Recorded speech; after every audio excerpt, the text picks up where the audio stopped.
Yep, I know what I said. What's up, my Yugi Bros? I'm your host, the one, the only, the RJB0. Welcome to Yu-Gi-Oh! In Business Casual. Having just put out a video talking about how I think that Link Summon monsters are going to be good for the game, I am here now to tell you about the reasons why Konami is unlikely to use them to make the game better for long, and the reason is, surprise, surprise, an economic one. The story goes like this. Konami, as I suggested in the last video, has indeed made these monsters and these new rules as a way to make money, and there are two ways that they can make money off of the game through these cards. The first way is for more players to start playing competitively because they believe that the game is going to be better. Now, there is something to be said for this, given the fact that players who are not a big fan of the speed that the game has taken on, who are not a fan of things like pendulum decks, which there are quite a few of, players who are not fans of things like Zodiac, which create these really powerful boards early on in a game, these players are more likely to start playing competitive again, and there are quite a few of them who do not like these types of decks, do not like the current state of the game, and may rejoin the game or play more competitively given the release of Link monsters and the new rules. Now, the problem with that is that I don't think that that particular group of people stands to make Konami as much money as the players who already play competitively. Competitive players in Yu-Gi-Oh! Shell out an absolutely unbelievable amount of cash for the game already, and players who are hesitant to get into the game tend to be slightly more on the casual end of competitive, and players who are on the more casual end of play tend to not like spending money on the game, which means that these players coming into the game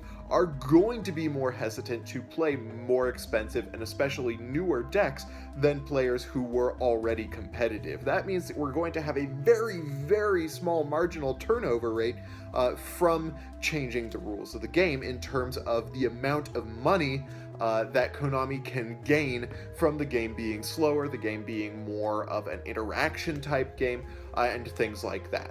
This brings us to motivation number 2 money-wise, which is that players who want to use the extra deck are going to be forced to buy these cards in order to play the way that they want to play. And if that is a mode of play that is more competitive, that means that this entire competitive sector of the game that spends just an absolutely phenomenal amount of money on the game are more likely to buy Link monsters.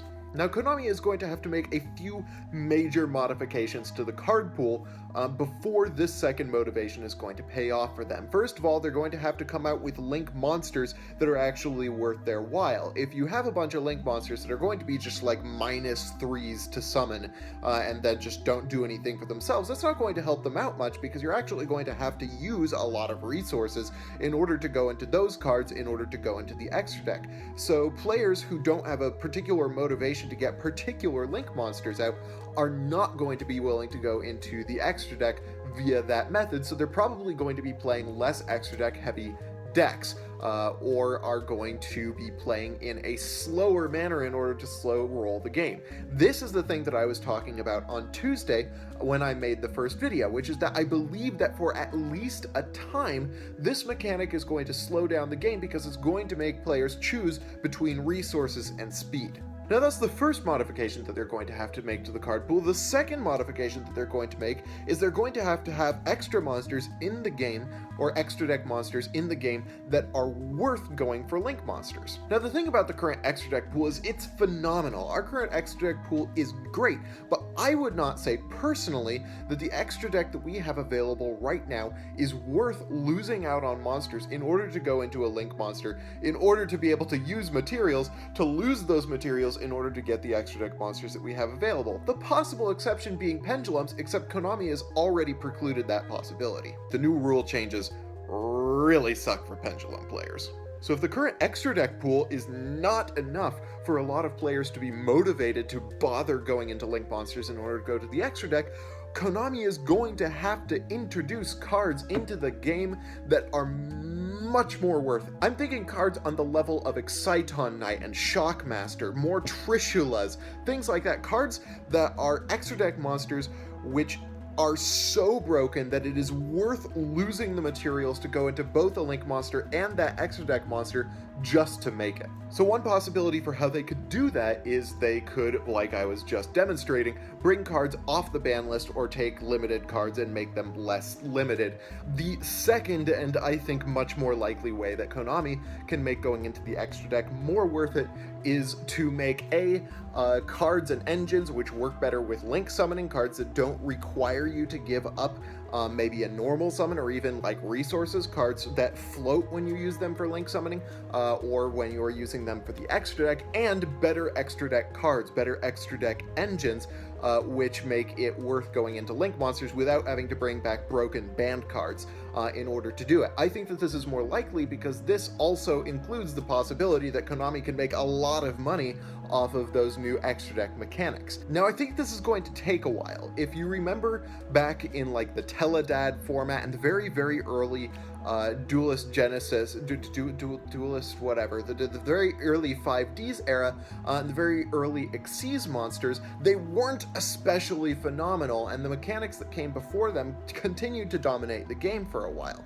It wasn't until a couple of sets in that Synchros and Xyz began to become extremely dominant within the game. So for a while, I don't think that Konami is going to do that, and that is going to have the effect that I mentioned in the last video, which is to slow down the game and force this option to choose between resources and speed. Now, that option being available, that question being available, is probably not great for Konami, because when the question is resources or speed, there are going to be a lot of players who look at main deck focused decks like Blue Eyes, like Mermails, like Monarchs, and say, hey, I could have both if I go to these decks instead of having to choose with Link monsters. This is not a good choice for Konami to have for players, because that means that there are a lot of players who are just not going to buy into the new sets.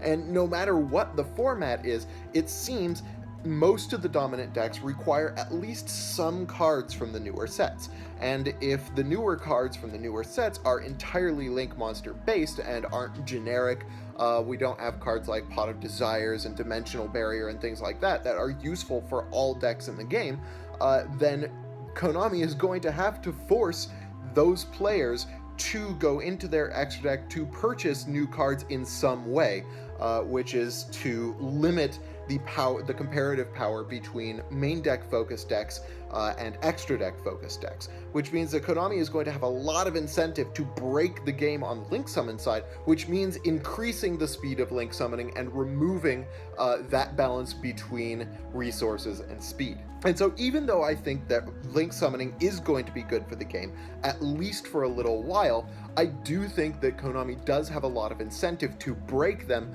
and to re-speed up the game. Now, this format with Zoodiac has proven to us that you do not have to choose between speed of the game and interaction in the game, but you never know. It's plausible that we can get a format that incentivizes Link summoning by super speeding up extra deck summoning into cards that are like super broken that do the make board break board thing. Cards like, oh man, I can't even think of them off the top of my head, but we have had many formats where very aggro based decks that really go into just colossal boards like Sylvans, etc., really want to go into the extra deck. And a format like that would not be excellent for the game, but you never know. So I'm curious to hear what you have to say in the comment section below. Thank you all for watching. I am your host, the one, the only, the RJB0. If you liked this video, hit that thumbs up button. If you didn't, let me know why down below. Of course, subscribe for more decks, discussion, analysis, and general Yu-Gi-Oh! Shenanigans. Thank you all for watching Yu-Gi-Oh! And Business Casual. I got a jet.